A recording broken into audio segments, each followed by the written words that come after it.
Halo teman-teman, kembali lagi di channel Ujang Aceng. Dan hari ini Ana mau ngebahas 8 varian Godzilla yang ada di fiksi. Langsung aja kita masuk. Godzilla 1954 disebut Shodai Goji juga. Penampilannya kayak gini guys ya, literally the first ever Godzilla. Dan tetap gak jauh beda sama desain Godzilla modern. Nunjukin nih desain emang gacor, sifatnya ganas, destruktif, dan punya amarah mendalam ke manusia. Ini karena habitat bawah lautnya sama seluruh keluarganya hancur lebur gara-gara uji coba hydrogen bomb US di Pasifik. Dari segi kemampuan mirip sama semua Godzilla di sini. Shodai Goji itu amfibi alias bisa hidup di darat maupun di air, nggak masalah. Bisa nyemburin atomic breath yang disebut incandescent light, wujudnya uap putih yang bisa ngebuat yang kena jadi abu, plus durability mantap terhadap senjata konvensional apapun. Meski begitu, tetap ada satu kelemahan fatal beliau, yaitu oksigen destroyer, senjata kimia yang bisa ngilangin oksigen di area yang kena. Akhirnya berhasil ngebuat beliau turun dan melarutkan tubuhnya sampai jadi kerangka di dasar laut.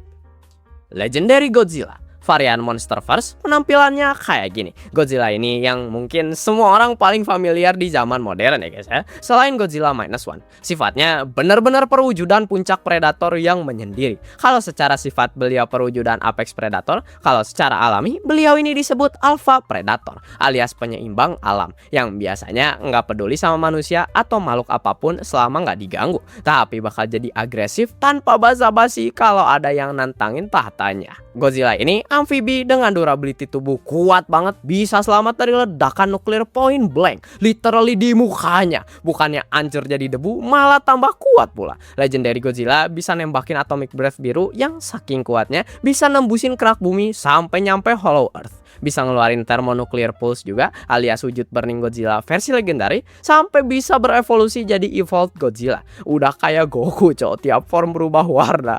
Nah, kelemahannya mirip sebelumnya yaitu oxygen destroyer. Juga sempet susah ngelawan frekuensi tinggi Mechagodzilla dan bisa overload energi radiasi kalau nyerap terlalu banyak, harus dikeluarin sebelum ngeledakin dirinya sendiri.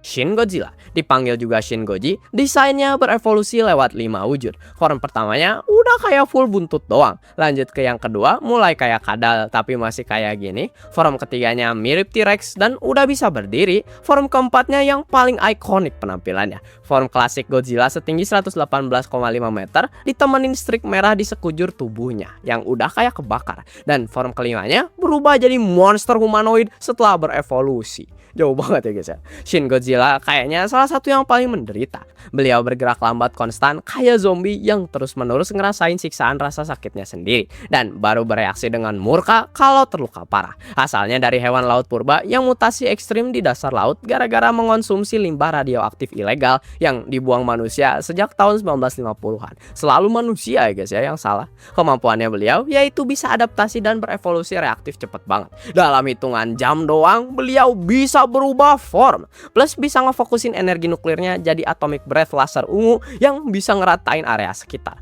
Bisa juga ditembakin dari sirip punggung sama ujung ekornya.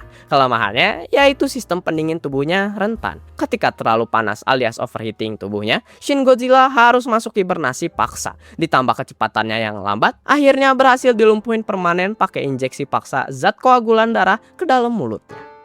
Godzilla Earth varian anime Reiwa penampilannya kayak gini.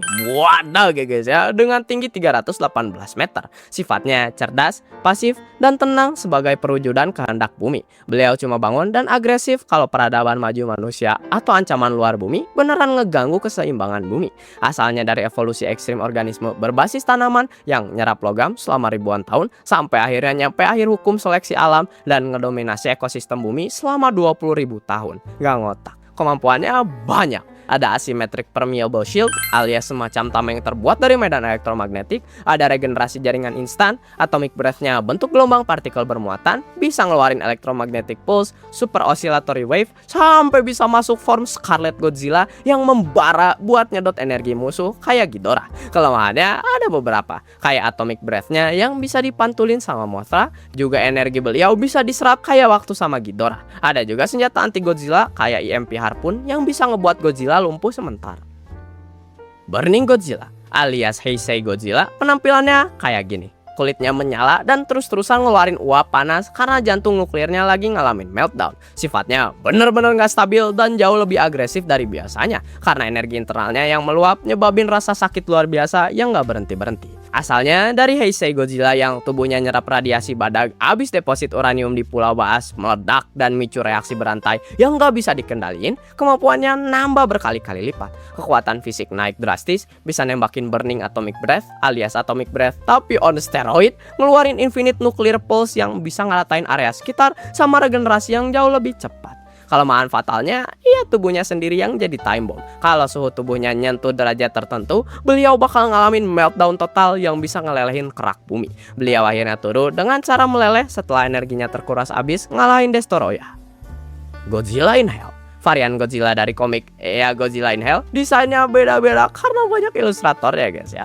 Sifatnya gigih, berani, dan netral total. Beliau kagak sudi tunduk ke surga maupun neraka, sampai berani natap langsung dan ngeratain para dewa, malaikat, sama iblis yang ngalangin jalannya. Dog, Ana baru tahu Godzilla sedip ini lore-nya. Kirain kadal raksasa yang neror bumi aja, hell nah. Backstory-nya, Godzilla original kelempar jatuh ke lubang neraka habis berantem lawan Space Godzilla di Rio de Janeiro yang berujung hancur bumi. Dog, can we chill? Kemampuannya di sini hampir gak ada batasnya. Kekuatan fisik dan durability-nya nggak ngotak. Atomic Breath sama Atomic Pulse-nya terus bertambah kuat tiap kali beliau konsumsi lawannya. Punya regenerasi instan sampai bisa tumbuh lagi abis kepalanya lepas. Bisa manifestasiin tameng dari energi malaikat juga, dan bisa ngendalin Hellbat buat ngebentuk ulang tubuhnya. Kelemahannya hampir gak ada karena statusnya yang abadi di sini. Meski sempat frustasi waktu serangannya beneran gak mempan sama sekali ngelawan Hellgate Guardian sama God Demon. What is this, bro? Godzilla Ultima. Varian Godzilla dari Singular Point karena ada 4 form, beda-beda penampilannya juga ya guys ya. Godzilla Aqualitis, Amphibia, Terrestris, dan terakhir Ultima. Sifatnya perwujudan predator puncak yang ngeri. Awalnya kelihatan apatis dan gak peduli waktu lagi terraforming, tapi bakal berubah jadi agresif dan destruktif ke makhluk apapun yang berani masuk wilayahnya. Lore-nya itu, beliau adalah entitas reptil kuno yang jadi singular point, yaitu anomali di mana hukum semesta juga ruang dan waktu kacau dan gak ngaruh. Udah diramalin dalam Ukiyo-e kuno sebagai pertanda akhir zaman yang bisa manifestasi lintas waktu dan nulis ulang DNA-nya sendiri lewat 4 fase evolusi tadi. Aquatilis, Amphibia, Terrestris, sampai Ultima. Beliau bisa produksi dan kontrol debu merah, alias wujud 3D yang bisa kita lihat dari molekul ekstradimensional disebutnya archetype. Literally luar dari 3D. Debu ini bisa ngeganggu ruang dan waktu di sekitarnya, alias manipulasi waktu, mempercepat evolusi, dan bertahan di luar dimensi aslinya. Ultima juga punya regenerasi instan yang sampai bisa manipulasi darahnya sendiri jadi alat ofensif maupun defensif. Plus Atomic Breath yang ngerada nggak ngotak.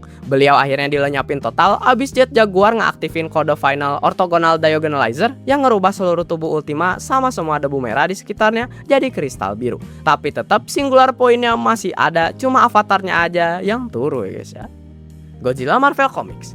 Bisa-bisanya sempat masuk Marvel nih kadal. Penampilannya kayak gini normal-normal aja. Sifatnya yaitu perwujudan kekuatan alam yang liar, gak bisa diprediksi, very teritorial, dan bahaya bagi manusia. Tapi beliau punya kecerdasan taktis sama kode moralnya sendiri. Kayak nolak nyerang anak kecil dan mau bantu Earth's Mightiest Heroes ngelawan ancaman ekstraterestrial. Asalnya reptil prasejarah amfibi yang dianggap gamma mutate, yaitu mirip Hulk lah. Bangun dan termutasi setelah uji coba hydrogen bomb US di Pasifik tahun 1950-an, sebelum sempat beku di Gunung Alaska. Kemampuannya klasik lah ya, dengan durability yang bahkan bisa nahan petir Thor, regenerasi instan cepat, renang kecepatan tinggi, sampai sempat dapat kemampuan napas di dalam air. Habis mutasi lebih lanjut sama Dr. Demonicus. Adapun satu hal menarik, yaitu radiasi internalnya beliau bisa ngacauin teknologi ruang waktu kayak time platformnya punya Dr. Doom. Sangat menarik ya cowok Godzilla. Di mana-mana cowok. Kalau nggak salah pernah main basket juga dah. Editor tolong konfirmasi. Pernah lawan Justice League juga kayaknya. Final Wars Godzilla. Varian dari film ulang tahun ke-50 Toho tahun 2004, desainnya dibuat lebih ramping dan atletis dari biasanya, walau ya tetap core desainnya Godzilla. Sifatnya punya kecerdasan taktis tinggi dan determinasi, semacam warrior, teritorial banget dan nyimpen dendam ke manusia, tapi punya emosi dasar yang bikin beliau bisa ngenalin ancaman beneran. Dan akhirnya bisa ngampunin manusia demi nurut permintaan anaknya Minilla. What is going on bro? Asalnya reptil prasejarah amfibi termutasi radiasi yang bangun tahun 1954. Tapi bukannya turun sama Oxygen Destroyer, beliau berhasil dikurung dan dibekuin di bawah Antartika selama puluhan tahun. Sebelum akhirnya dibebasin lagi buat ngelawan invasi alien Zillion. Godzilla ini salah satu varian paling brutal secara fisik dan paling ahli bela diri. Entah gimana ceritanya. Beliau bisa lempar Kumonga sampai ngelewatin Cakrawala, punya stamina tinggi banget cukup untuk ngalahin belasan kaiju secara berturut-turut, sama Atomic Breath-nya yang bisa di-upgrade jadi Spiral Hit Ray abis nyerap energi Kaiser dari Ozaki. Dan itu yang dipakai buat ngeluncurin Kaiser Ghidorah keluar angkasa. Kelemahan utamanya jelas suhu ekstrim di bawah nol karena bisa ngelumpuhin dan ngebuat beliau tidur pulas ketika terkubur di bawah Antartika.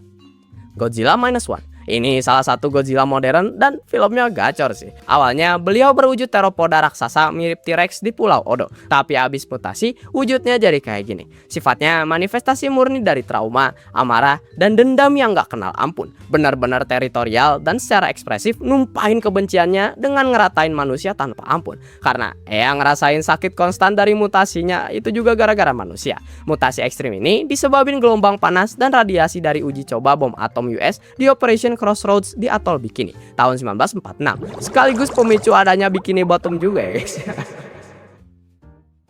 Fisiknya mantap, amfibi gacor di laut dalam, regenerasi seluler instan yang bisa numbuhin seluruh tubuhnya cuma dari serpian kecil, sampai ke Atomic Breath yang sebelum keluar bakal ada build up-nya dulu. Breath ini setara bom atom yang micu shockwave beradius 6 km. Beliau akhirnya berhasil dihancurin abis tubuhnya dipaksa kena dekompresi ekstrim dari laut dalam ke permukaan laut di Operation Wadasumi. Sebelum mulutnya ditabrak pesawat Shinden bermuatan bahan peledak tinggi yang memicu energi atom di dalam tubuhnya meledak dan ngehancurin Godzilla ini dari dalam. Tapi ya bakal ada film keduanya, Godzilla Minus Zero, yang artinya kagak turu permanen. Maaf atas suaranya ya guys ya, karena Ana sedang rada sakit ini juga. Tapi varian Godzilla mana yang favorit kalian? Mau ada part 2 nggak? Komen di bawah.